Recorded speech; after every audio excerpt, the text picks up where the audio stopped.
episode 144. Let it breathe. Let it breathe. No, letting it breathe is waiting for the beat to drop. Is it? Yeah, I just wanted to watch him do I was going to go crazy. Go. Swag surf. It's over. I'll do it next time. I'll surf. What is up? 144.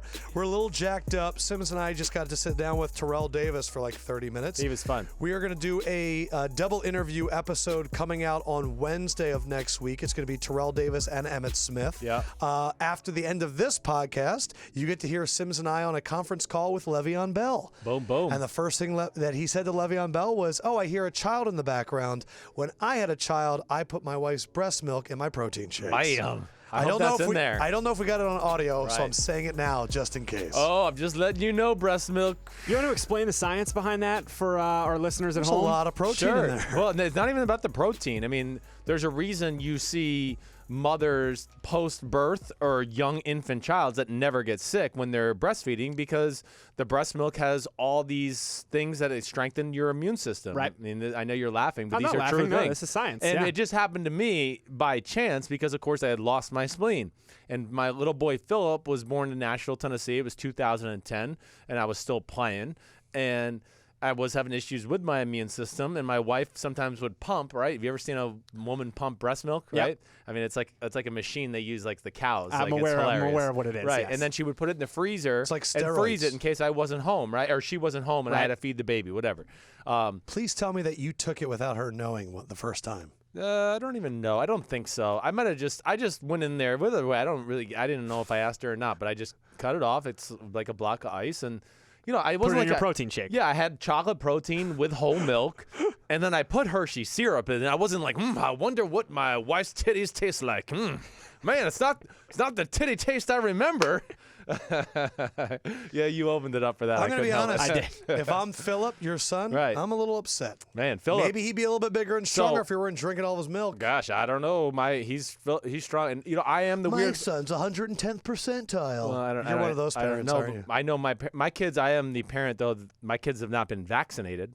I know. Right. So okay. We're gonna end up- I know. Oh gosh, that's so bad. I mean, just how did the human race ever survive without needles from pharmaceutical All companies? right. How about some football? Hey, you know who you look like? You Who? look like Tom Hanks. That's Thank who you. it is. I appreciate Yeah, that. He looks No, like he looks like Ali Haji Sheikh. they have a little different nose, Josh and Tom Hanks. I'm not trying Hanks? to Tom Hanks, but I'm watching. Have you guys ever seen The Money Pit? No. Gosh, you guys are so fucking young. You got to go watch The Money Pit, okay? This is Man. prime Tom Hanks, like before Big. Yep. He buys a house and it's falling apart. And look, Lefkoe can't stand that his Well, show's because not I have going. so much stuff to It's talk gone. about. It's over, yeah. And The then show's you guys over. yell But you at me are. for the show going And even the on. way he acts, I was watching it because I showed my kids and they watched it last night and they've watched it a few times. They love it. But I was just like, holy shit, this is Josh. I mean, this is stress great. ball Josh. You're Tom Hanks from Are we Money doing Pit. YouTube I comments can on the fix- show right now? Because we can tell him who I got compared to on YouTube as well. Yeah, who did you get compared to on A YouTube? YouTube commenter called me a more nerdy version of Andy Samberg, which I'll take. I'll Right. take that any day of the week. like pretty the good. guy from SNL. Oh, And now he's on Lonely Brooklyn Island Nine-Nine. guy? Gotcha. 44s. You got any? Skip me today. I don't want to talk about 44. Faux. Yeah, there's a really shitty Von Rutgers Bell basketball player. is a 44. I don't have him on the list. No, all right. So he's not.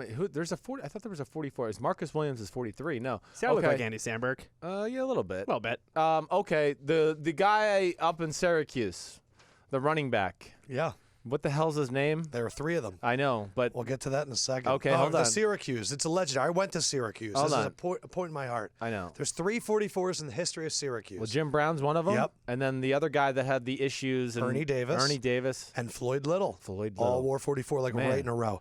Kyle Juszczyk. John Riggins. John Riggins, absolutely. Marcus Golden, Vic Beasley, Nick Kwiatkowski, Nate Orchard, Jelani Jenkins, Miles Jack, Stephon Anthony, Haoli Kikaha, Yeah. Tyler Matakevich. Former guys. I like the way Stephon Anthony looks in Miami, by the way. We're going to get to that. I have it on your notes. Okay. Recent guys that are in like the 2000s, 90s.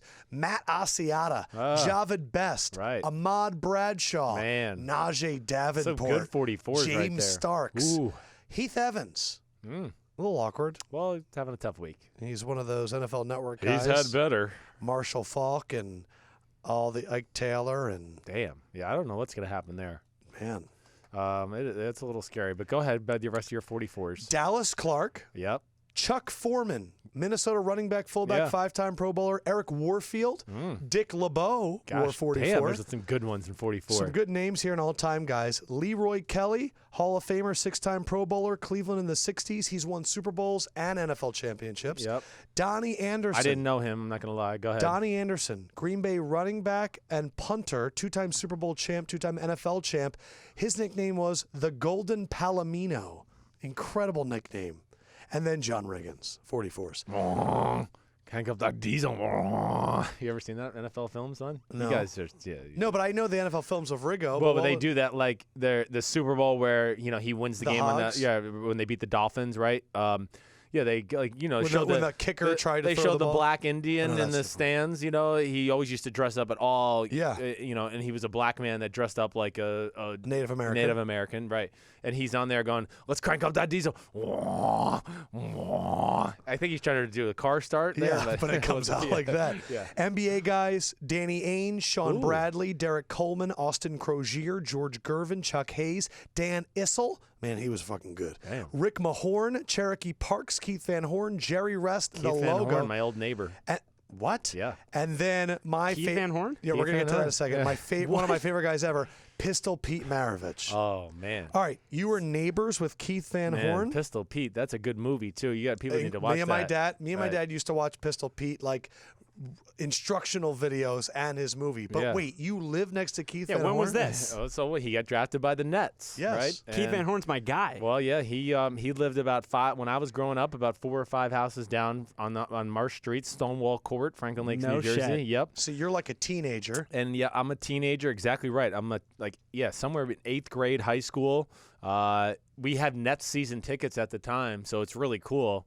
And yeah, he moved into town, moved into our street. Did you have any interactions Unreal. with him? He came over the house once for dinner and hung out with the family. Yeah. What was he like? I mean, he was great. I mean, He's Utah. Well, yeah, Utah. I mean, basketball players again. They're just they're from another planet. I feel like you were the kid that was like, "You want to play one-on-one?" No, I wasn't. But Okay. I wanted to. I was always pretending when I was in the driveway, like doing drills and shooting, like Van Horn might be looking out the window right now. Let me make this one. Best thing about Keith Van Horn was the socks. His Yes. socks were That Without whole Nets team with Kerry Kittles, Oh, they they- all wore the neon. Yeah. Lucius they did. Harris. Yep. Lucius Harris. That's good. Scalabrini was on the Nets back then. course. Man. In used to be my today's squad. show, Yeah. in addition to having LeVeon Bell on later, we are going to talk about beautiful players versus ugly players. Sims Ooh. made the comment, and I have some guys.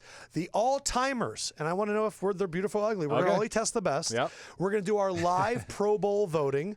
It's incredible. I went on the Pro Bowl website. It's like, pick 6 quarterbacks. It's like, holy fuck. That's why the Pro Bowl's so watered down. Well, it's 3 from each conference. But we're going to submit the official Sims and Lefkoe Pro Bowl ballot. I guess it's not even 3 from each conference anymore, is it? It's You just can 6. just pick 6. Yeah, I don't no, like we're it. only picking 1 from each conference. Good. We're going to do it the right I'm way. still not watching the Pro Bowl. We have a number of things in our Constitution. Beans, not beef. They should always play on grass. And Kyle Shanahan is our favorite coach in the NFL. Well, guess what? The 49ers are 3-1 since using a boombox to walk in before games.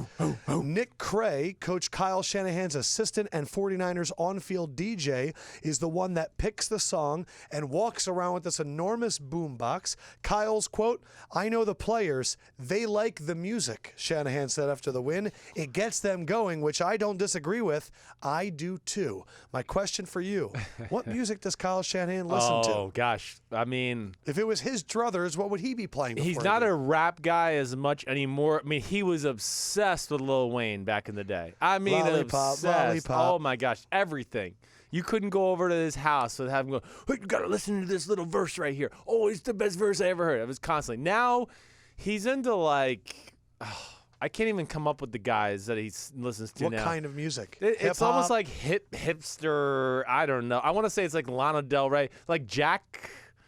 That guy. What? Who is it? Jack White. It's, Something like it's that. something like that. When he turns it on now, I'm just like, I'll be the DJ. Shut up. Yeah. Yeah.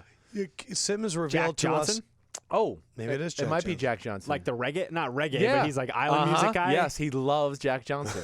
That's a Making far ways banana away. pancakes. Yeah. He That's does. a ways away from Lil Wayne. What Yeah. was the music that you say you listen to relax now? Lana Del Rey, or you're talking about my Enya? Enya. I love Sims Enya. apparently listens to Enya to relax. What's that song? How's it go? Who can say where the road goes? So if you ever go to Sims's where car and that's the on, day flows, hold me tight. he listens to Enya And who in traffic, can- I would imagine, to calm yourself in traffic. I do, or even like if I'm gonna be getting on a plane and I know like okay I might fall asleep here. Right. Enya is a good like relaxing. You don't USA yourself anymore? Nah, USA. no. I'm into women singing though. I Yeah. really am. He I don't likes even want to women. hear guys anymore. Okay. I know. Good. Something about the woman's voice.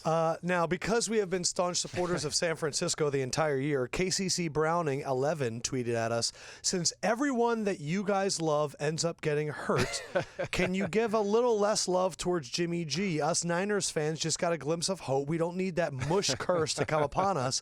If not for me, do this for Kyle Shanahan. Yeah, okay, you're right. Jimmy G, you're not that good. You're pretty Forget average. it. And you're you're not ugly. that good looking either.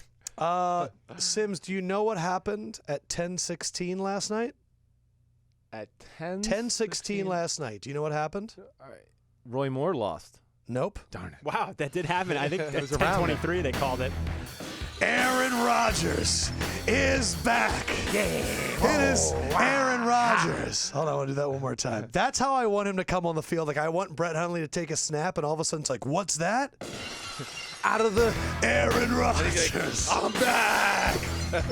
I saw that tweet, and that sound played in my head where I was like, oh, baby, Aaron Rodgers. He tweeted out that he's officially ready to go. He's done slinging Hail Marys in practice. Woo. The greatest quarterback that we've ever seen is back. But- are you ready for him to run the table 7 Does straight that mean games? he's playing this week, though? I think so. I mean, I know he's been Buckle up, medically cleared. baby. I haven't seen that part of it. So just because you're medically cleared. That would be a big letdown after that segment. I don't think he plays the music. I don't think it's like, Okay. I'm medically status? cleared. According to Wes Hodkowitz on Twitter, Yes, I love Wes Hod. Coach Mike McCarthy said Aaron Rodgers is, quote, preparing to play Week 15 against the Panthers. Wow. It's just, Aaron. I mean, hey, I don't even know what to say. I don't know what to say. Of course, I'll be excited. I'm going to be tuned into that game regardless. That's number one, left top screen, Aaron Rodgers with the sound on. But damn, I'm scared. For his health? Yes. Here's the thing. He's ready. I know that you're saying that it's not worth it right now because you don't believe that he has the team to do it. But I'm sitting here going, No, with the Wentz- quarterback of the number one team in the Yeah, NFC is right. down. I know. And I look at the Vikings and I could find a hole in everybody. And the Patriots just lost to the Dolphins. There's a chance. There is a chance. It's not going to be easy. Now, listen, if they can sneak in, this is my concern. Of course, it's He's a gotta run throwing the shoulder. table against the Panthers, Vikings, and Lions. It ain't easy. He's got to run the table, but then need a lot of help, too. Yeah. I mean, they need the Falcons to lose 2 out of the last 3. It could happen. I think he needs the Seahawks to lose 2 out of the last 3. It could happen. I mean, I guess it just. Why ooh. are you deading this? This is our dream. If the Eagles can't I win don't it, know if it's my dream. 2018 season sounds good too, and that will fuck that up if he gets hurt on his shoulder. Week 17. Oh, wait, guys, you're playing for nothing. You're officially canceled out. Oh, and he's scrambling around and breaks his collarbone But that's again. why now's the time. Because if you win the next 2 games, if you win this game, and let's say both of those other team wins, you know it's over. Then maybe rest him. But I'm going for it. Man. I know they're going for it. Obviously, he's going for it. I could tell when I talked to him pregame in Pittsburgh that he's going for it. So it's coming. So every single hit, you're going to be covering your eyes. First of all, it's never easy to come back and play at the level you were before you got hurt. I don't care who you are, Brady, is that Rodgers. conditioning? Is that fear of injury? It's all of it. It's the fear of injury and re-injury is going to be in his brain. I'm very curious to see if he's going to run as much. Right. It's going to affect decisions a little bit because you're going to go, oh, wait, I'm going to get out of my hand. The pocket's getting close. Let me just throw it away or whatever it is. Yeah. So to where he might dance. If he runs, Right. do you think the defenders are more excited to hit him now? Do you think if a guy comes around the edge, he's trying to hit the clavicle? No, defenders are already at peak excitement. There's no more room for There's it to no go up. smelling When a salts to quarterback think is about. running, the reason they miss quarterbacks in the open field so much is because they are literally like salivating like dogs chasing a rabbit. These were With like, oh oh gosh, he went by me, because they just cannot wait to kill the quarterback. Gotcha. All right. Well, I'm excited, but we're gonna wait and see. I know. It would be a hell of a story. It would be. Everything that this podcast love has been taken away from us. Gosh. And that's the one. That's why when that came, I was like, Sims and Lefkoe. Oh my God. This could happen. What made it worse is when I watched the film of the Rams-Eagles game. And that made it worse. You saw my notes. I mean, as I turned the game on, I was just like, oh my gosh, this guy is so fucking awesome. It's disgusting. I know. Gosh. It really is. It's heartbreaking. I know. Patriots lost on Monday Night Football. By the way, Marcus Cannon is now officially on an IR. Is he really? It just happened. Wow. Yeah, not good. Patriots didn't look good, but they did sign Kenny Britt. Yeah. And I thought the reason they signed the reason they signed Kenny Britt was we don't have any wide receiver that can win a 50-50 ball. Kenny, we can lob one up to. Doesn't really need to know the playbook. Yeah. But we've always said this. When you don't have Gronk, who's the physical receiver that can simply beat a corner if he's covered tight? Yeah, I know. I mean, I think Cooks is that guy. Now, Cooks, he ran into a Xavier guy Howard that was shut him down. Yes, I mean, that was Xavier Howard's been playing well, but that was his finest moment. That was his Pro Bowl game. It really was. It was phenomenal. I mean, he was on an island for the better part of the night and did an absolute great job.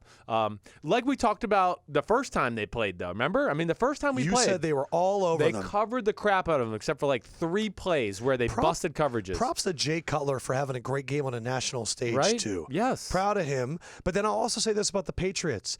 They're the only team that I can be watching that's down double digits with 4 minutes left, and I'm sitting there going, this is amazing. Yes. They're the only team that I think still has a chance. Because they play the situational game What Bill Belichick perfectly. does is he maximizes the amount of time that he has to have a chance. Right. He's punting with 5 minutes left, and every other team I'd go, this doesn't make sense, but the way he uses the clock, the way he calls timeouts, he always has the right amount of time, and they're sitting there going, I can't believe they kicked the onside kick like that.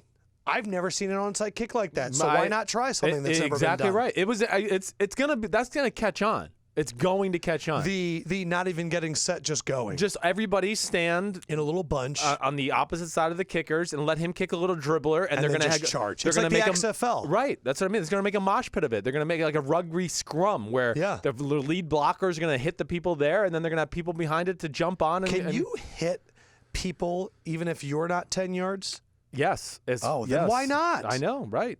Right. Now, the big thing is that's going to happen is you're going to have to try to hit those people before they get to the ball because guys like we saw in Miami, even though they didn't kick it far enough, they're just going to go for the ball right away. If you were doing your power rankings after that game, would the Patriots still be 1? Well, yeah, I did them after that game. They are. So they're still number 1. Yeah, they are. I'm not gonna cancel out like you've always heard me say just because of one game. Are there?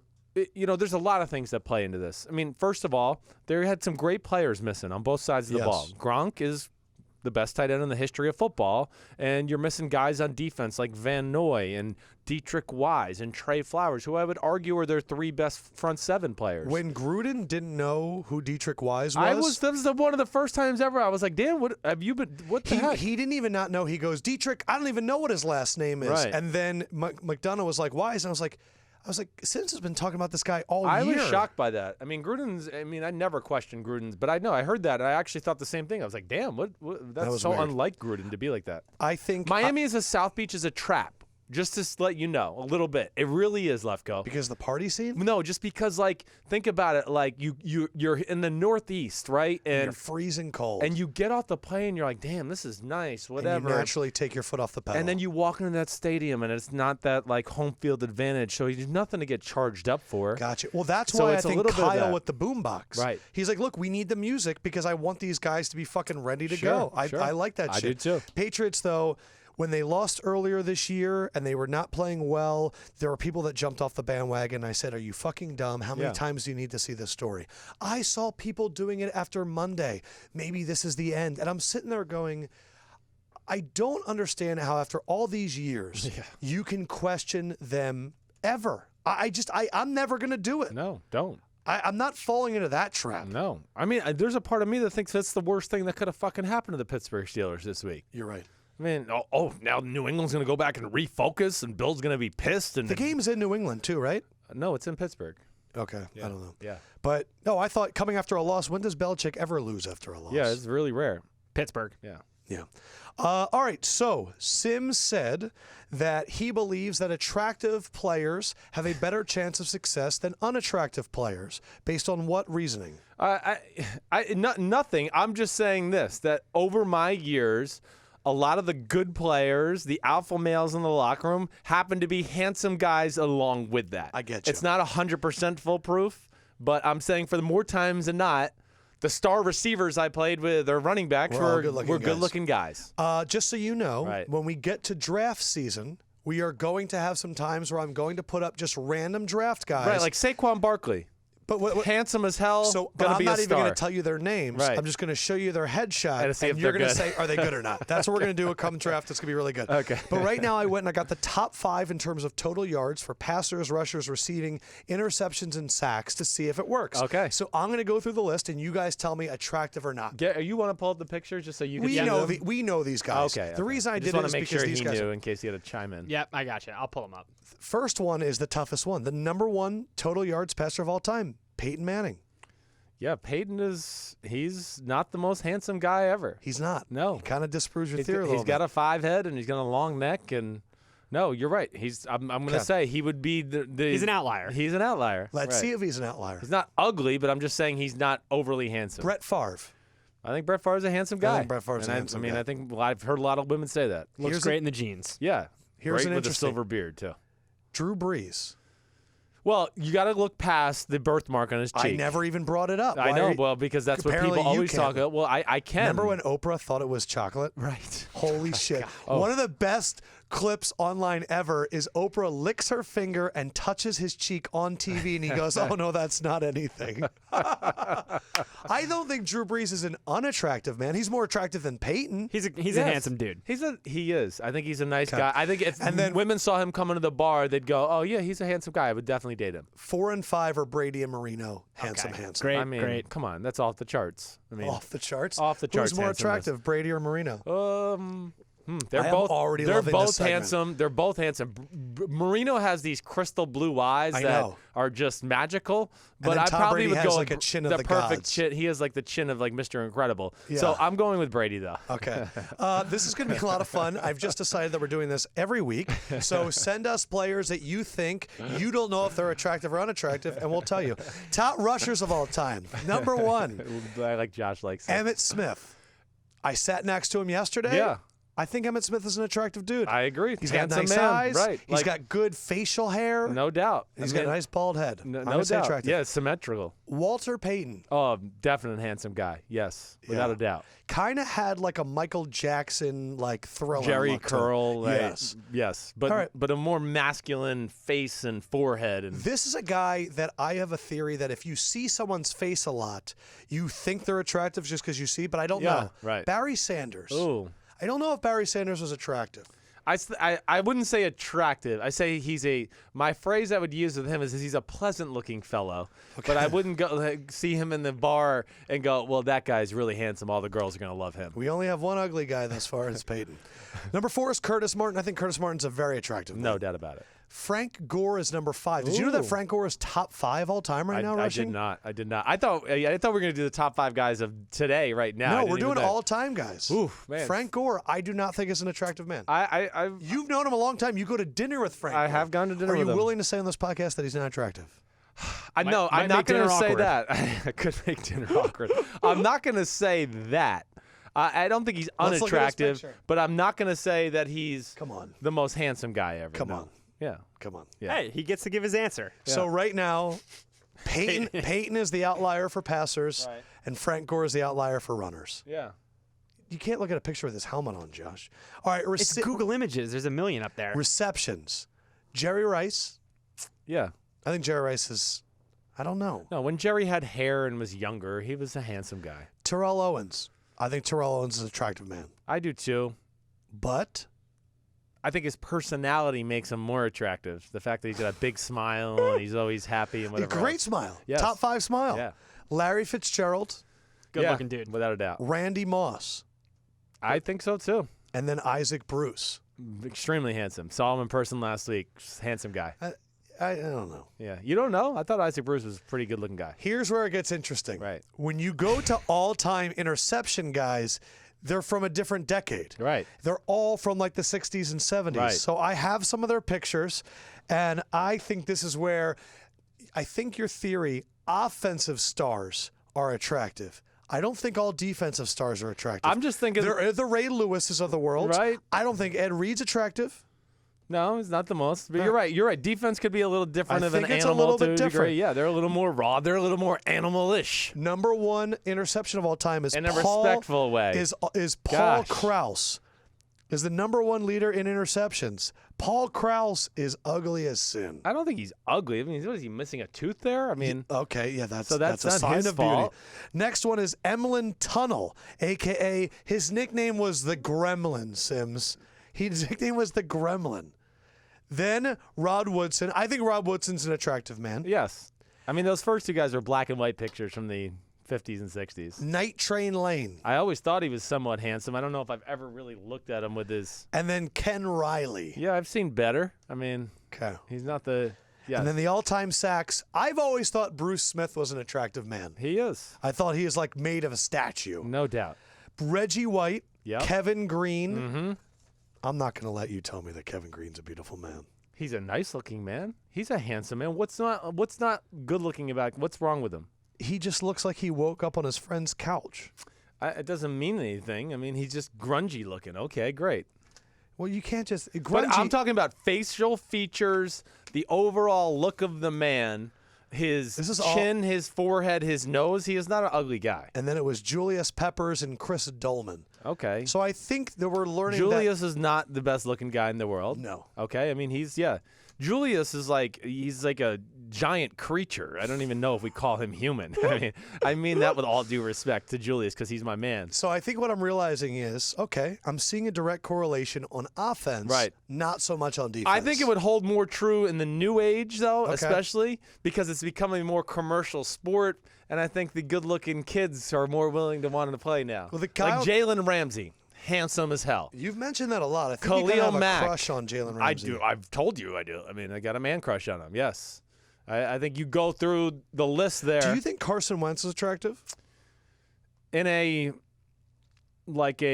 lumberjack type of way, yes, I do. In a I lumberjack wouldn't type go of like, oh, he's People Magazine's 50th sexiest man in the world, but I would go like, women like rugged-looking men, and I mean, people think he looks like Prince Harry. Yeah, I don't know if people think Prince Harry's attractive. I don't Really? I mean, all I hear is that he's attractive. know. Do you think your dad's gonna be ready, or should we keep going? He just texted me. He read- said 5 minutes. I'll be ready. Perfect. In that meantime, let's do a little game of In Their Prime. A Oh. lot of people are sending us in their primes Oh, now. are they? And I'm excited. So let's go a little tight. This one's from Connor Abbott, and it's very timely because one of them just retired.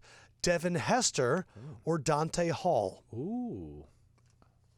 I'm going to go with Devin Hester. Devin Me Hester too. is the greatest returner I've ever seen. Both are returners Hall that had the a greatest year. year I've ever seen. Both of them had a year in which we said, should they be MVP? Right. They both had one of those Right. years. Devin Hester when the Bears went to the Super Bowl, Yep. and Dante Hall when he had like 4 weeks in a row of Yeah. taking it to the house and they went 4-0. and Right, yes. Their returns were incredible. But Hester had a few more years of being that top guy still, where I would give him the edge. I'm going to re-ask you like this. In their prime, Yep. they get the punt and you know they're taking it to the house. Who would you rather see do it?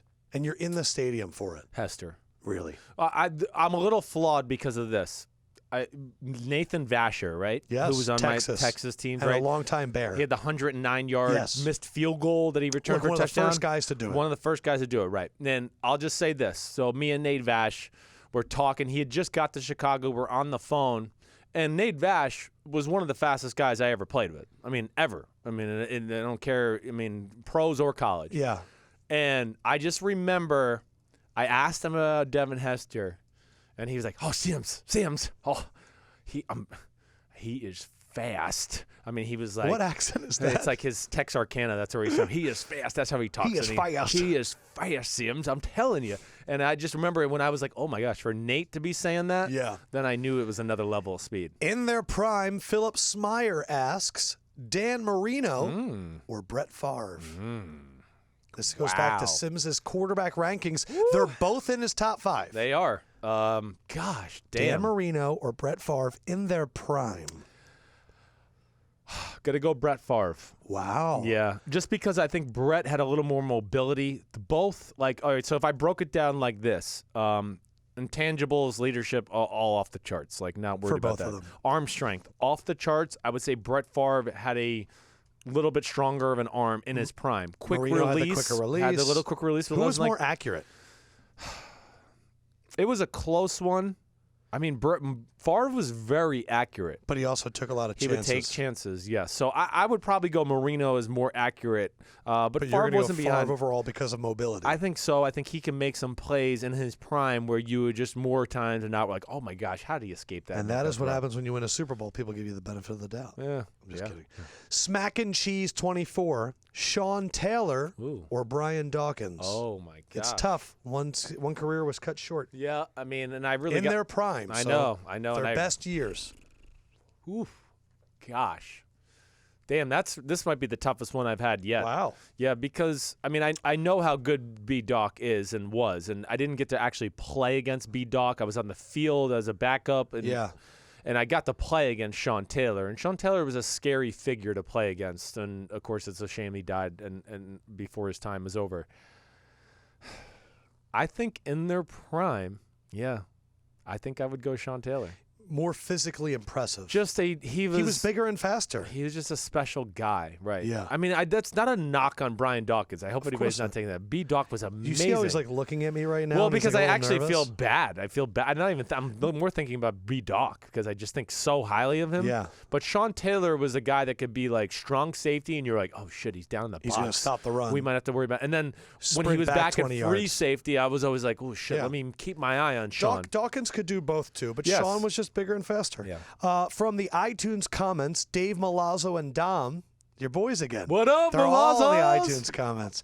Showing some love, fellas. Keep up the good work. Glad to see Fendrick finally showed up to work. Hey, get your ass over Good to be here. here. Good to be here. Oh, wait, and his mouth is all over the mic again. Yep. Yes, sir. He's going to be getting sick. Have a better in their prime question. Want to know, what do you think? Walter Payton or Barry Sanders? Damn. The Malazzos all over you. The Malazzos. So they were good running backs. I remember you talked about it. And they were all neck roll team, too. You know, the good white boy neck roll. 80s, early 90s, like, Brian Cox. I'm this big. Whoa. And then they take the pads off and they go, where did your upper body go? Barry Sanders. Really? Yeah. I mean, just what we heard from Terrell Davis. And, and if you listen, you'll hear it after. He's just that special. Well, that's coming out next week. Oh, it's next week. Sorry. But, yeah, Barry Sanders is unlike anybody that's ever played the game, even to this time right now. I mean, they're both talked about in whispers. Yes. Like when people were like on the Bears, they're like, Sweetness was just like they feel the need to whisper, like he's so good. Yes. And then Barry Sanders, people are like, it's incredible. Right. I know. I think Barry Sanders, to me, benefits so much in lore by the fact that he didn't have an offensive line. Yes. And he didn't have a quarterback. Right. Because at the time we're going, just get him some help. Right. And maybe that's the reason we love Rodgers so much. But we look at those guys and go, can you imagine? Like they still, even though they accomplished so much, they still have potential. Yes. Which is wild. It's wild. Watching Barry Sanders in person, like, you know, my dad had to play against him a few times, and I can just remember sitting in the stands in those games and being like, I mean, he would give you a heart attack. It was like watching Michael Vick when I was playing in the NFL. You're just like, man, can we get this guy down? What the hell? We had 7 guys to tackle him for a 1-yard loss. Every time he touches it, you're scared. And he still got 6 yards. The last follow-up before we call your dad, this is from MoneySign3, most passionate podcast around. I could do 5 days a week with Sims and Lefkoe. Who is the best running back of all time? Barry Sanders. Who would Phil Sims pick? Thank you guys for all your effort. One day you'll be a TV show. Lefkoe. Man. Is Barry Sanders your best quarterback of running back of all time? No. No. I think he is. Really? Yeah. I mean, you know, Jim Brown, I'm not going to put him in that. Just the fact that I didn't get to see him live. I know Jim Brown was like 30 years ahead of his time. Let's call your dad, and that'll be the first question we let's ask him. So do they have the phone number and everything back there? Fire away, Steinmetz.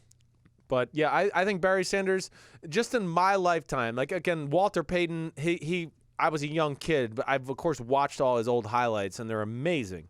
But just the guys that actually, like, I sat in the stands or I sat in a sideline and get to watch them in person, I can still remember sitting on the Tennessee Titans sideline in 2008 watching Adrian Pederson and just going, oh, my gosh, on the field of NFL players, he's on another level than the rest of us out here. Man.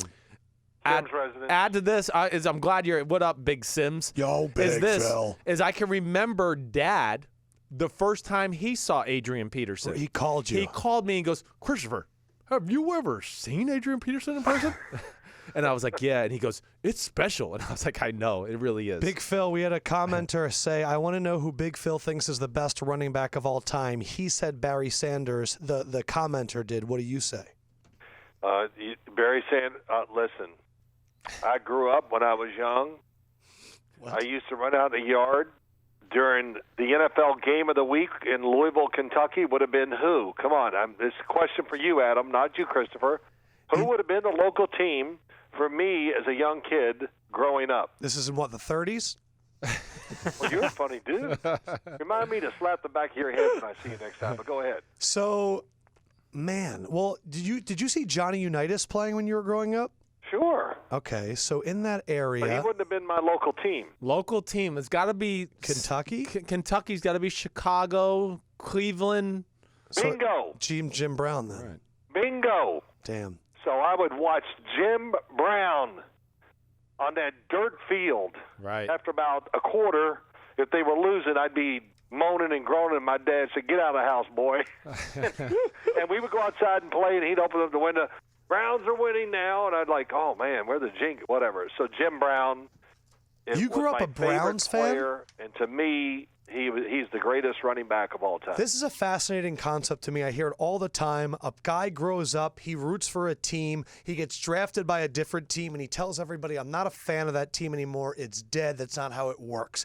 Phil, is there a small part of you that still considers yourself a Browns fan? No. Oh. So it really just dies? Time ago. No. So I don't, as I grew up and think, like all kids, I was a Steeler, loved the Steelers as I got older, and I loved the Dallas Cowboys. Why? Because I idolized Terry Bradshaw and Roger Staubach. Gotcha. Right. Hey, they wore number 12. I wore number 12 in high school. I wore number 12 in college because of those two. Right. And the great thing was I got to play against both. All right, That's wait. awesome. All right, just before we let him off the hook with this, I just want to know. So, out of the ones you saw in person, like when you were playing in the league, or even announcing, I don't really care. Like out of Adrian Pederson, Barry Sanders, Emmitt Smith. I mean, we know they're all awesome, but like, who was the one guy that you just go, "Oh, I think he would have been the best"? Well, you were imitating me. I love it when you guys imitate me. That's great. I'm just so flattered when my children make fun of me and everything. It's just great. But, It's just great. And I guess I am that way. Even Boomer imitates me pretty well now, which is hilarious. But I think I called you from London. You might have. I think you're right. And I just saw Adrian Pederson live and in person for the first time, and I just remember going, oh, my gosh, it's better in person. TV, as you guys know, TV sometimes can bring everybody together a little bit. But when you see them in person, you see a whole different aspect, and you can see the separation between one talented guy and the next. And when I saw Adrian Pederson, which to this day, his college tape or his highlight tape, whatever you want to say, back then I was actually watching him. That's been quite a few years.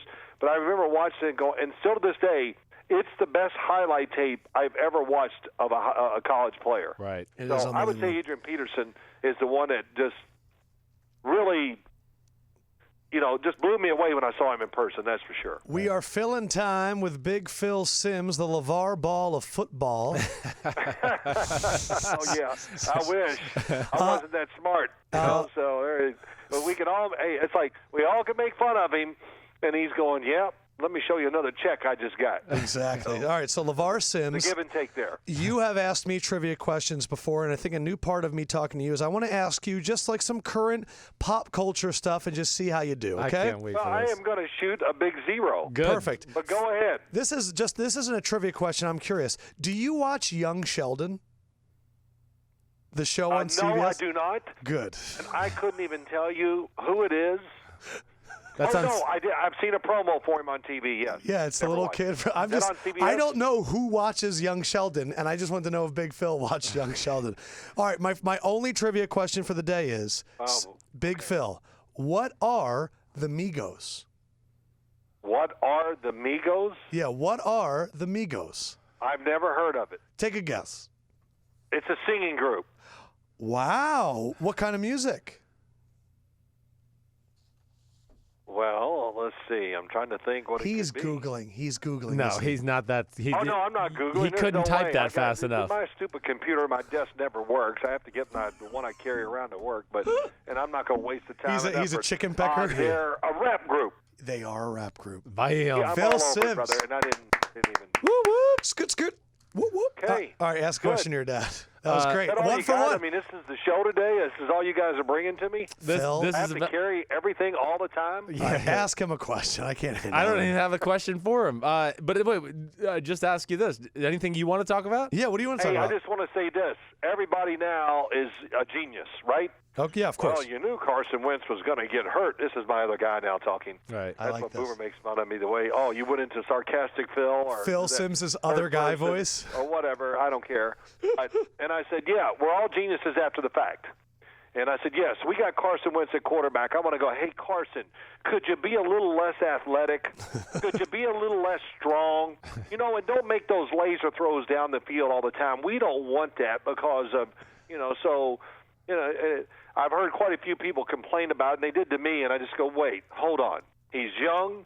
We love his talent, and we don't sit there and go, yeah, I'm sure the Eagles have said to him many times, maybe not, try not to take that hit if you can avoid it and this and that, but you never look at the downside like that. And really, the play he got hurt on is what I think more quarterbacks should do, is try, instead of sliding feet first, just go ahead and dive head first, but that way you won't get hit at all and have to take a chance of getting those cheap shots. So he was really unlucky. The hit he took, he was in the air, and we had this conversation, 2 weeks ago or last week? We did. Yeah. Well, Big Phil, hold on. Your son came on Monday and said, you know what? 1990 Giants, they were like 12-2, whatever. Big Right. Phil gets hurt. Hostetler comes in. And as an Eagles fan, do you think this team could do a 1990 Giants? Well, it's a different, of course, era. I'll say this. The 1990 Giants was one of the most well-orchestrated football teams ever put together and accomplished. In other words, we were definitely not the best team in the NFL, but it was orchestrated and managed like no other team that I can think of, and I mean that. You And mean so like with you Jeff were like Hostetler so had to come in efficient? For me, Right. we were relying on nothing in particular on either side of the ball at that time. So it's not the same role. Replacing Carson Wentz is a whole other thing because he's asked to do so much. Yeah. And the difference between them being just a normal team and a great team is that he is good for 6 plays a game Right. that only a handful of quarterbacks in the NFL can make. Yep. And I saw a couple in that game. He was amazing. Or somebody, they grabbed his jersey, stood back up, 6'5". 2 rushers were coming right at him. They were going to hit him, and he threw a beautiful pass right down the middle for about 20 yards. I went, wow. It's got to be fun to be that kind of player and to play that way. You and your son and I, when that play happened, just looked at each other. I don't even think we spoke. We just looked at each other and shook our heads while on that play. It was incredible. Okay. I think all football fans did. Did you hear on Showtime, we had some sound from it. When he ran and scored a touchdown, there were a few players on the sideline as he got hit. Now, it happened right as he was getting hit. They went, oh, it's a big hit. And you could hear the concern in their voice when they said it. Well, your son did the same thing. I said he hurt his knee right away. As soon as it happened, Chris. really? Yeah. As soon as it happened, Chris goes, "That could be an ACL," and I went, "Time out." He didn't get stuck in the turf. I didn't see anything with his knee, but he was like, "Yeah, but it was up against the other guy." Yep. And I knew the guy behind him was pressed up against his legs, and then he got hit with a helmet or shoulder right in the knee area, so he had room. His leg had nowhere to go. Yeah, it has to do what yeah, you're right. And, again, it goes by, you know what it is?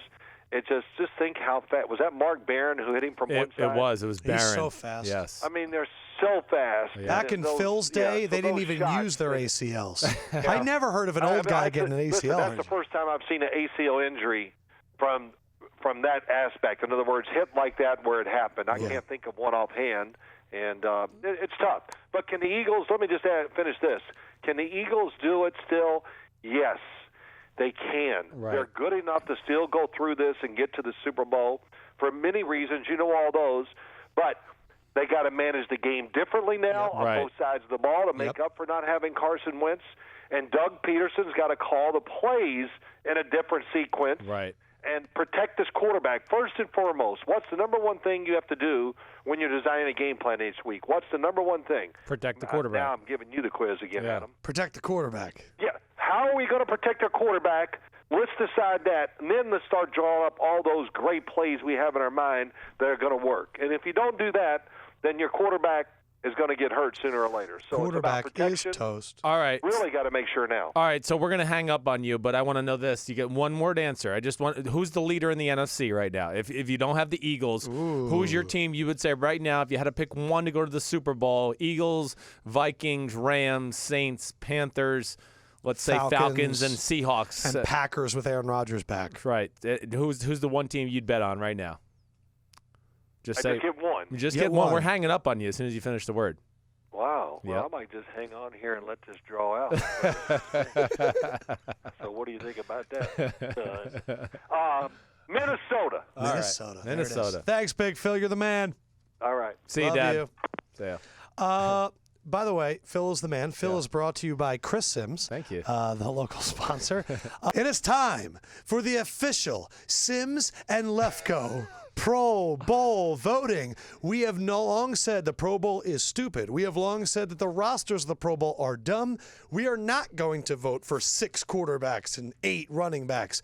Sims is giving you his official Pro Bowl ballot. I'm going to let you pick it. You are the arbiter of truth, and we're going to go through for the Sims and Lefkoe Pro Bowl. We're not even going to pick like 2 quarterbacks. We're just one quarterback. One quarterback for each conference. Oh, okay, good. Who is That's your all. quarterback for the AFC? Tom Brady. Who is your quarterback Russell for the Wilson. NFC? Wow. Well, I'm not picking Carson right now. I'm canceling him out. So I'm going with Russell Wilson. Okay. Yeah. You get 2 running backs in each conference. Okay.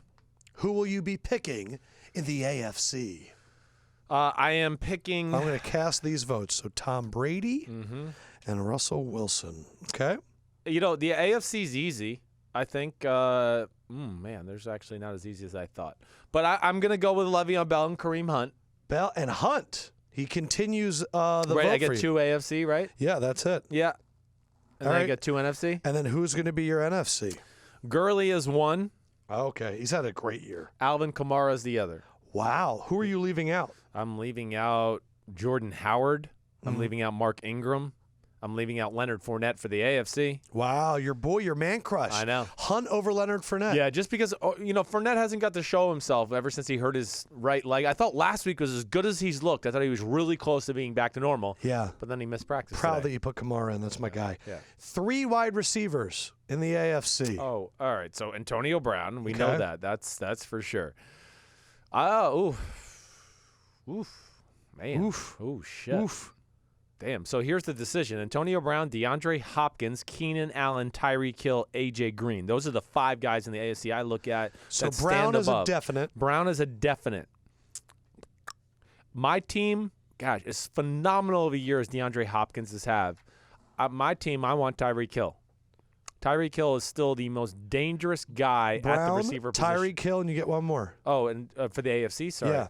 All right, that's where I'll go DeAndre Hopkins. Okay, so you're going to have him. Yeah. So he makes the 3. So he's over A.J. Green, and then who was the other one? Who else did I say? Keenan Allen. Okay, NFC. Keenan Allen's come on strong, but I Yep. agree. Hopkins has done it all year, no matter who the quarterback was. Right, and so many tough catches. That's why I'm just amazed We by have it. an iTunes comment about him. We'll get to that Yeah, later. because NFC. because he's proving me wrong in certain ways. NFC, I'm going Adam Thielen. He's Hell getting yeah. he's getting in for sure. Good for him. Julio Jones is getting in. Julio. Now is the You're going to question. elect Odell? What's that? I'm not doing Odell. Nobody that's like hurt or hasn't played enough. Just trying to think if there's anybody else I'm missing, but I don't think I am. Thielen, Julio, and this is a really good podcast. This is a really good one. Okay. I'm gonna have to go. I think I'm gonna go with Golden Tate. Wow. Mm-hmm. Who were you deciding between? Marvin Jones was one of them. The NFC receivers are that? It's not that great. Devontae Adams would be another one. Michael Thomas, my thoughts on him. Yeah. I like him, but I don't think I think he's a benefactor of a great offense and a quarterback that throws great back shoulder throws, whether Okay. he's covered or not.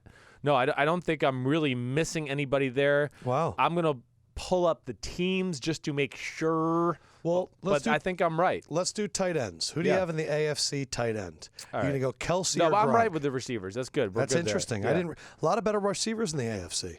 There is, for sure. Tight end, you going Gronk or Kelsey? Oh, I'm only picking one? Or Delaney. You get one tight end. Oh, shit. Man. Oh, my gosh. I'm going to have to pick Rob Gronkowski still. Over Kelsey. Yeah, it's really crazy. Man, that's a tough one. Kelsey's had an amazing year. I just Amazing. think Rob Gronkowski's unstoppable. Tight end for the NFC. Tight end for the NFC. This is a good one. I actually have to really pull up the teams here. NFC. Gosh, you get your. Oh man, it's actually a pretty hard conference. I mean, Jimmy Graham is the obvious one to me, just out of the top of my head. I'm not doing Witten. You know, hey, the young kid for Arizona, Seals Jones. You know, Jordan Reed didn't play enough. Bears, Giants, none of them. Sounds like Jimmy Graham. I think it is Jimmy Graham. I just don't think, Olsen was hurt. Tight end playing Atlanta, not that good. Philadelphia, your Ertz guy would be in that conversation. Rudolph would be in it, but I still got to go Jimmy Graham there. Yeah, Ertz, I feel like, would be another guy out there. Yeah. He's had a really good year. Are you prepared to do offensive line? Gosh, not really. Okay, then we're going to skip it because you're taking it's too much. Okay, fine. Good. Do you have any guys, though, that were definite, like AFC, NFC, definite guys for offensive line? Yeah, I think there's some definite guys in there. AFC, NFC offenses. Yeah, this is the toughest one. I mean, Pittsburgh, I love DeCastro or Pouncey in the inside. They would be in that conversation for me, for sure. Taylor Lewan at left tackle is still, for me, he's arguably the best left tackle in the game because of all the things he can do in the run game and out on the edge and the screen game and all of those things. So he would be another name I would throw into that conversation. Damn. You loved all the Raiders guys last year. Anyone making the cut this year? They're not. None of those Raiders guys are making the cut. Absolutely zero of them. Okay. The Chargers have some guys that are in the conversation. You've been loving the Chargers I know. all year. So do the Buffalo Bills. They have some guys that are in that conversation too. But I know those three for sure. Okay. Okay. How about the NFC? Yeah, the NFC, just to Any give you guarantees? just a guarantee of guys in the NFC. I mean, Zach Martin's still okay, even though he's having probably the worst year of his career. Is Lane Johnson making it at right Lane tackle? Johnson is definitely one of the first guys that came to my mind. I mean, Lane Johnson and Trent Williams to me. Okay. Is Andrus Pete making it? He is. Thank you for bringing him up. Yes, he is, for sure. He For would sure. be my starting guard. I'm not so sure who? Anyone from the Vikings? The Vikings have a lot of good ones. I'm not sure if I can say any of them Superstar are guys. superstar guys. Right. That's where I would worry about there. I'm just Okay. Yeah. Roughly, I think that's pretty close. How about pass rushers, defensive ends? Pass rushers, defensive ends. AFC, the duo of the Chargers. Both You're just going to put those guys in. Bosa and Ingram officially going to the Pro Bowl together. Well, yeah. What? Well, I mean, if we just had to pick two, I'd still pick those two. I'd pick those two over Calais Campbell or Yannick Ngakoue. I guess if we're going to count Calais Campbell as a DN, which is what he is. So yeah. Even though he's really a D tackle. You can list him in D tackle, but NFC, who are your two defensive ends? Everson Griffin, that for sure. And then you're going to put Lawrenson? I think DeMarcus Lawrence would be the second best guy in my mind. Good for him. The Rams have some guys. D tackles. Let's start with the NFC. You putting Aaron Donald in? I'm putting Aaron Donald in. I'm putting Fletcher Cox in. That's an easy decision. To me, that's the easiest position. Yes. And that's a hell of a fucking line. I mean, Linval Joseph, I feel bad for you. I also feel bad that I didn't put Cameron Jordan would be him and DeMarcus Lawrence. So that DN spot, that would be really close one. Okay. I think if I was building a real football team, I would want Cameron Jordan to be my DN. But in terms of production, for like the Pro Bowl, when we're talking about sacks and those type of plays. How about defensive tackles for the AFC? Defensive tackles for the AFC. You can put Calais Campbell there if you want. Yeah, I could. You're right. I'm just gonna think. I know. I'm sorry. I don't mean to be slow for everybody out there. That sound effect really makes it seem like we're I think going Cam quick. Hayward is going to have to be. Okay. Jacksonville, gosh, I mean, you could do Malik Jackson or Calais Campbell. I mean, they had so many fucking good players on their defense. It's Let's disgusting. skip ahead to that. Corners. Are you just going to make it Bouye and Ramsey?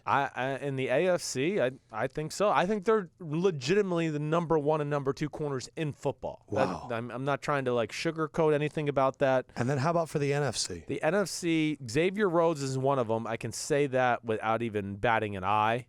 Man. Xavier Rhodes, and this is where I think Marshawn Lattimore's in this conversation. I think Tremaine Johnson's in this conversation. Gotta pick one. Yep. Only thing, I actually would have gone Marshawn Lattimore hands down if he just hadn't got hurt. Right. But I'm still going to go Marshawn Lattimore.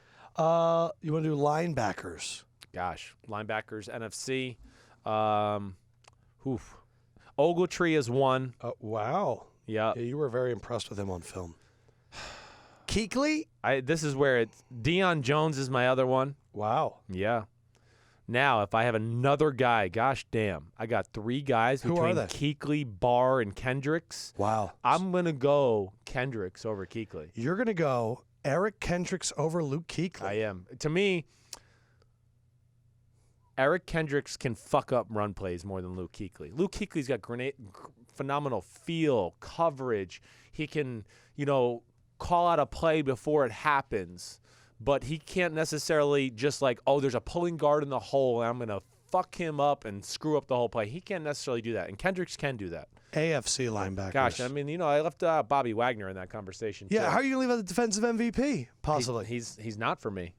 He's really good, or he's not. Man, linebackers, Telvin Smith. Okay. Okay, I mean, that's the amazing thing about the Jacksonville Jaguars. They have not played with Telvin Smith the last 2 weeks. I mean, just how good they are. It's just, again, like I sent that text to you last night, it's one of the greatest defenses I've ever seen.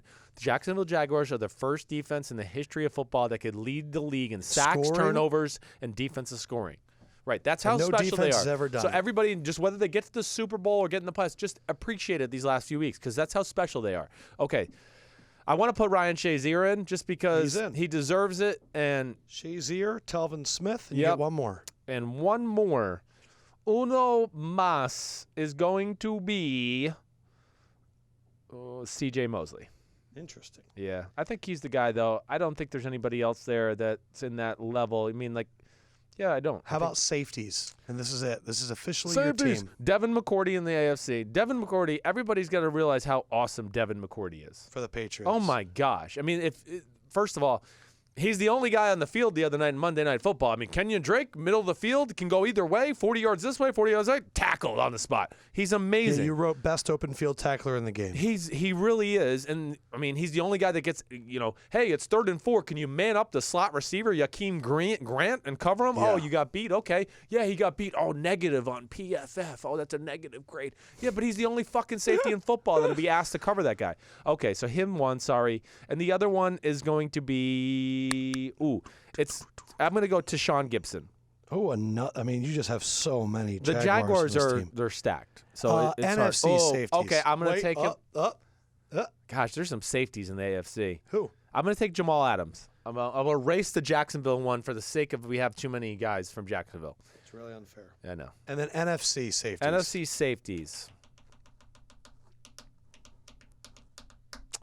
Oof. Keanu O'Neal. Who is the best free safety in the NFL? I mean, I love your guy McLeod. You know I do. Okay. I love Harrison Smith. I love LaMarcus Joyner on the Rams. But you can only pick one. But I can only go with one. And Keanu O'Neal and Keanu O'Neal, and I'm going to go Harrison Smith. Harrison Smith. Yeah. Gosh, that's a tough one there. And this is what happens when you text Sims ahead of time. Be prepared with your Pro Bowl. Nice job, dude. Hey, thanks. I'm going to It's a post podcast, and Fendrick can cut out the dead air, right? Yeah. Will I? Probably not. Oh, okay, but fine. All right, I fine. can. No, I thought this was really good because I like dead air is I like fun. the discussion of the debate, and I think things like picking Eric Kendrick over Luke Kuechly is very interesting. Appreciating how good the Jaguars defense really is, and then a few of those offensive line names I think are interesting. That is officially the Sims and Lefkoe Pro Bowl team. I like hearing you think. Yes. I like hearing when it's Who Wants to Be a Millionaire. I know. For football. Only problem is when I do it like that is I probably missed like 2 or 3 guys. So That's okay. if you feel like I did, comment in and tell me how fucking stupid I am. Updated MVP. I love when they do that. It's great. Updated MVP rankings. I'm not even lying. It's getting very interesting. Yeah. Brady has 24 points. Wentz has 22. Rodgers and Wilson each have 7. It's actually mirroring the race right now. Can Carson Wentz still win MVP of this season? No, Okay. he cannot. It's like Derek Carr last year. Yeah, you can't miss the last 3 games of the year and win it. Not in my eyes. Number 3 in Week 14. This is really a tough one. I don't know where I have like a few names in my mind. Does this mean Carson Wentz can't even be nominated this week after he played and threw 4 touchdowns last week? I don't think. I mean, It's supposed to be about Week 14. fine. Then okay. Well, hold on. What's number 3? He's reassessing. Tom Brady. Tom Brady. They lost. He had an awful game. Okay, it's the full. So I'm not going to just let one game erase 11 straight weeks of fucking domination. Number 2. Another losing quarterback, Russell Wilson. God damn it. Yeah, screw you. You've just totally ruined Lefkoe's segment the last couple weeks. I know. And I kind of love it. Oh, good. Yeah. Good. The whole purpose. And number 1. Number 1 is Carson Wentz for the last week. There we go. Good segment. Thank you. And what we have So right you now, want me just to pick off a week? So why don't you rephrase this? I phrased it correctly. The first week you did Tyreek Hill, Calais Campbell, Aaron Rodgers. It was amazing. Right. I was like, holy shit, Calais Campbell got 2 points. But right now, the reason this is interesting is this. Tom Brady currently has 25. Carson Wentz currently has 25. We have a dead heat in the Sims updated MVP rankings. Love it. Russell Wilson passes Rodgers to go to 9 points. Celebration rankings. All right, so wait, can I just give 2 seconds of context there? Sure. Like everyone, I know Antonio Brown. Yeah, everyone's talking about Antonio Brown. Yeah, talk about it. So, yes, listen, he crossed my mind there, certainly. So did like Everson Griffin, maybe throwing him into the conversation, guys like that. I mean, honestly, yeah, the other guy though, and this is, I know you kind of think the same way, but to me, the guy that needs to be thrown into this conversation is LeVeon Bell. I truly believe that. I mean, here's a guy who didn't participate in training camp, came back early in the year, and was not Le'Veon Bell for till week 4 because he wasn't in shape. Oh, he's leading the NFL in rushing now. Oh, he's the best receiving back in football. Oh, to me, the offense. The reason Antonio Brown gets single coverage on the outside? The offense is orchestrated around Le'Veon Bell, and then they just have some great pieces off that. Yeah. And I'm not trying to take anything away from Antonio Brown again, but to me, just when I watch the Pittsburgh Steelers, I go, the offense is Le'Veon Bell. They do more around him, and then everybody else gets the benefit off that. Now, there's certain weeks where they go, man, Antonio Brown, they're going to play him man-to-man. Then we'll start featuring Antonio Brown, but that's just my 2 cents. Individual celebration Bada bing. ranking. Golden Tate People Elbow is still number 1 in individual. Team Steelers bench press this week. Jack Doyle did a snow angel in the episode. It was actually pretty weak now that I look at it. I did that my junior year in high school. Big game, number 1 versus number 2 in the state. How'd that go over? Flagged? Mr. Greg Olson's Dad. I've also yelled something into them as I was running back their sidelines because I threw like an 80-yard touchdown pass and Olson's, What'd you say? Eat that shit. Something like that, right? Something smart ass like that. But Olson's dad relayed to one of the players, like if I come by his sidelines and do that again, he's going to send somebody in there to break my leg. Wow. Yeah. All right, good to know. Good family. Welcome to high school football in New Jersey. Devin Funchess, he did the Tiger Woods golf celebration. That's so played out. Jarvis Landry on Monday night scored a touchdown and then deflated the ball. I like that. I mean, I like it too, just because it adds So he some went there, personal. he put the ball down, he's getting the air out of the ball. Also, the kick at the end was good. Yeah, it And actually the went dance right to moves. his foot. Right. What was that you had on there? I'm looking for D.D. Westbrook. D.D. Westbrook was interesting. D.D. Westbrook is going to wind up, and then look at this dance move. I don't know what it is. What the hell is But that? he wound himself up and then went. All the kids are doing that on Instagram. Is that what they're doing? No, that's not what they're doing. Looks like it, though. Josh Gordon put on his sunglasses. He I did do the like shades. that. And then Chris Moore of the Ravens, you're not going to know what this is because you don't play FIFA, but he does this. There's this thing in FIFA where you can do a celebration where you just fall to the ground, and it's called the dead fish. So you'll see Chris Moore here is running and then just dives and falls as though he's a dead fish. All right. You know what was really weird about that? I haven't You thought thought he got hurt? No. I thought he was doing something with Ryan Shazier. Oh. Because that's how Ryan Shazier rolled over after he did it. No. And I was like, oh, my gosh, this guy's going to get annihilated. I do it when I score on someone in FIFA. Right. You just fall to the ground like a dead fish. Right. So he was doing a FIFA thing. So who wins this week? Jack Doyle Snow Angel, Funchess Tiger, Jarvis Landry Ball Deflation, D.D. Westbrook Dance, Josh Gordon Shades, or Chris Moore Dead Fish? Not a great week. No, not a great week. I'm going to go Josh Gordon Shades. Does it beat Golden No. Tate Peoples? Definitely not.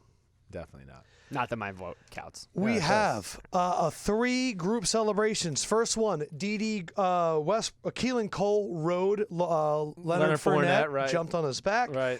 The Eagles did the Flying V. Ooh, I did like that a lot. I thought it was amazing. It was. And then the Chiefs did the jump ball between Tyreek Hill and Kareem Hunt. I thought that was really good, too.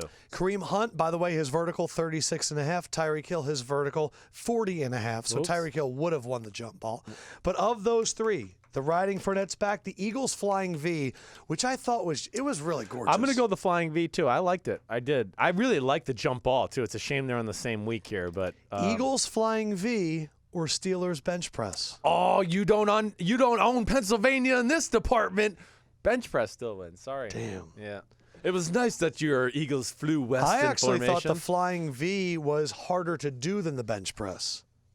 Because you have to get everyone together for all that stuff. Whoa, I mean, you got to run behind me as we flap wings. It was gorgeous.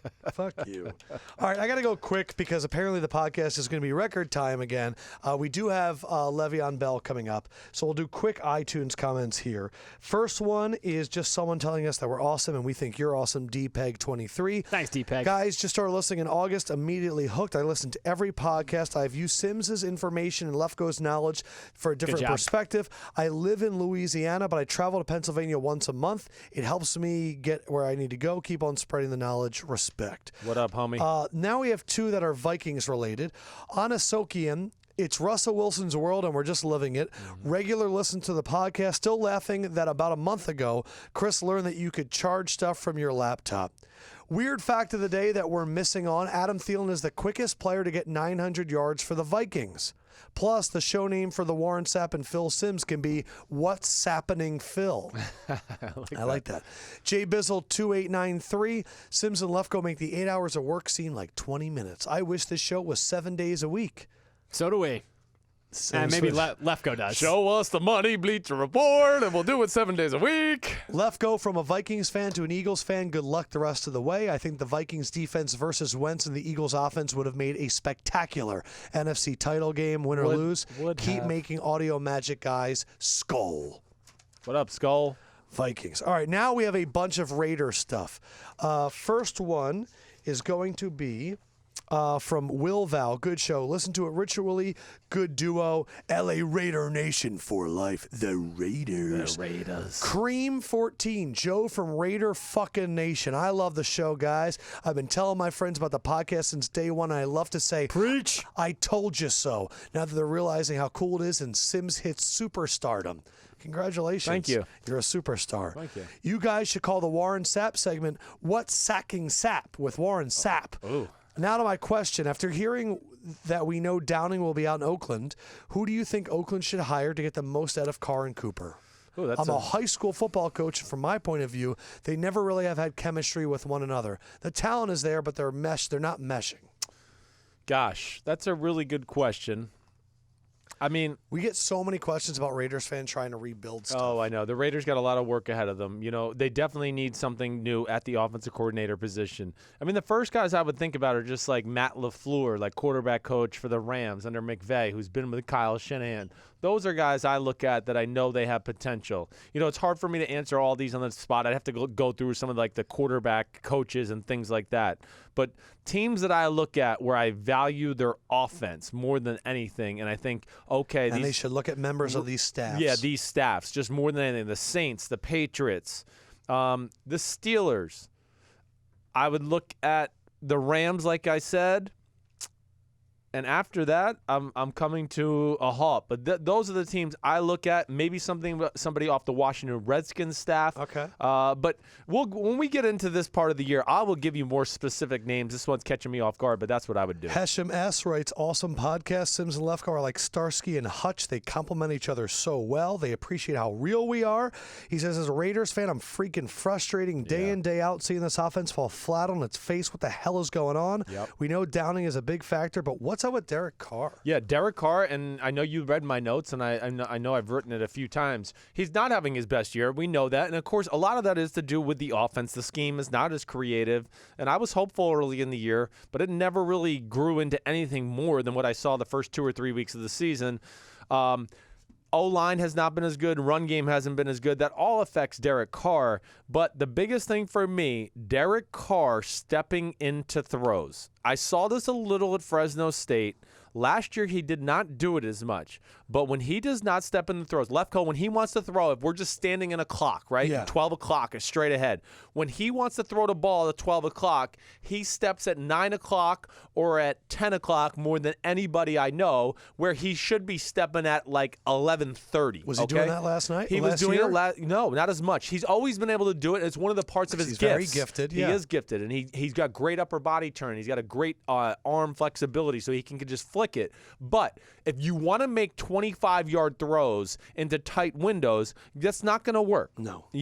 Aaron Rodgers, Tom Brady, Cam Newton, when they're going to get something on it, you got to get your body going towards the target. And that is something I look at a lot with him. If you're a Raiders fan, what was that open throw he had? The Johnny Holden up the middle of the field, long bomb down the middle. Go back, watch the tape. I mean, he barely steps into it. He steps left of the target by a lot. Last Raiders question. Right. JTD 1988 podcast is a guaranteed Lefkoe lock. He says appreciates the game, wants to watch a game with us. He also said, what about Del Rio, the GM? Should they go? I know a former certain coach who would love to have a coach. Would Gruden be a good fit in Oakland? I think Gruden, I do think the Raiders are going to think about reaching out to Gruden. I think Del Rio's in trouble. Yeah, I do. Because I think if you're the Raiders, they want to make sure they got things going, the hype train going hardcore when it comes time to move to Las Vegas. Right. And they're going to want a name like Gruden. Now, I really think Tampa with Gruden is a real thing too. So I wouldn't be shocked. But I do think Del Rio's in trouble. First of all, you're always in trouble when you're the head coach and defense is supposed to be your specialty and your defense has sucked your whole tenure there. That's an issue. What about McKenzie? McKenzie, it's going to be borderline. It is. I like Reggie McKenzie. What he did, where I think he made a mistake a little this year, the team's just too young in some areas, especially on defense. You watch the Raiders on defense, and they got more first-year, second-year rookie guys who make rookie mistakes. Exactly, and some of those guys have not worked out. So when you look at the Raiders, I think I wrote this in my notes, and you probably saw there's only 2 players on the defense. 52 and 51. Exactly right. And Khalil They're Mack. the only 2 players they got. Trent VK, underrated DBs, Lions love. When will Darius Slay and Glover Quin get the recognition they deserve? They're both great, and they're both best at their respective positions. Nobody seems to talk about the Lions except for you guys. Keep on keeping it real. # Stafford's a top 5 quarterback. Slay and Quin. Yeah, Slay and Quin are. Slay is one of the 10 best corners in football. Yeah, he's one of the best 10 corners in football. The problem is why they don't get credit, and Quin is a phenomenal free safety for a small guy, too. Fearless. Will throw his body around. They just need their team and their defense to be more dominant. That's why they don't get credit, right? I mean, we're hearing about Jalen Ramsey and Xavier Rhodes this year because their teams are better. So we're hearing about them now. But that's the biggest issue. Yeah. People don't notice you until they go, whoa, the Lions defense is top 5? Why are they top 5? It's because of these roster. 2. Right. Yeah. Well, they've been fucking good the whole time. It's the other guys that haven't caught up. Slay, he shuts down almost everybody. Slay really is impressive. an island corner, yes. That DJ Fat Beats, best NFL podcast in the biz. What up, guys? First, wanted to say thank you so much for what you guys do. I have an hour-and-a-half long commute to work, and I was super bored, and I thought, let me try sports podcast. You're the first one I listened to, and I haven't missed an episode since. I appreciate it. Once you go Sims and Lefkoe, you never go back. Never go Befko. Thank God he didn't listen to episode 2 through 4 because those were not good. Keep doing what you're doing, even if Hot Shot Sims gets too big for us now that he's doing Sunday Night Football. My question is DeAndre Hopkins. Where would Sims rank him? You guys talk about Odell, Julio, and Brown, but Hopkins is second in receptions and yards, first in touchdowns, and a huge chunk of that production has come with Tom Savage as his quarterback. Right. I don't know nearly as much as you guys, but I do know if Watson was still playing, his numbers would be even better. Yeah. I'm curious to hear Sims compare on things like speed, hands, route running, ability to get open. Thanks, guys. Keep doing what you're doing. Thank you, DJ. Good iTunes review. What up, DJ? Okay, so this is my thoughts on DeAndre Hopkins. I said last year, he's a borderline number one receiver for me. Okay. But I feel like that changed for you on Sunday. It's changed for me throughout the year. Because you looked at me on Sunday and went, I don't know, man. I think I might have to reevaluate Hopkins. He's incredible around the sidelines, and he always gets it done. He's so freaking tough. Now, like speed-wise, nobody plays DeAndre Hopkins, and a lot of times teams don't double him, which I do think he's getting to the point where they have to double him just off the sheer fact that the offense features him and only him in the pass game. But he's not the kind of guy that DBs, like Jalen Ramsey is not going to be like, oh, man, I'm going to have to back off of DeAndre Hopkins. Yeah, they're not he might afraid run of him by over me. the top. He can't run great speed, but he is physical at the line of scrimmage. He is unbelievable hands in traffic. He has the best hands in football for me. It doesn't matter who's swiping at him, whatever it may be. He's got incredible body control. Now, yards after catch, all those things. He's not even in the same planet as an A.J. Green. Of course. Only play we have a film of him this year running after the catch is the screenplay against the Seattle Seahawks. And that's the only thing I ever see anybody play when they show highlights of DeAndre Hopkins. And I'm going to go, that's an outlier play. He doesn't It's do a lot that. of lob balls It's what he toe is. touches on the sideline. But that's still there's incredible. still value. There's still value. You're right. And I think that I don't look at DeAndre Hopkins, even though he's the second receiver in football as far as receiving yards. I don't look at him as a top 5 receiver, but I think he is in that next group of 5 through 10, somewhere in there. Last thing, you wrote in your notes, Wentz is the new sheriff. Yeah, he has this like Peyton Manning aura to me.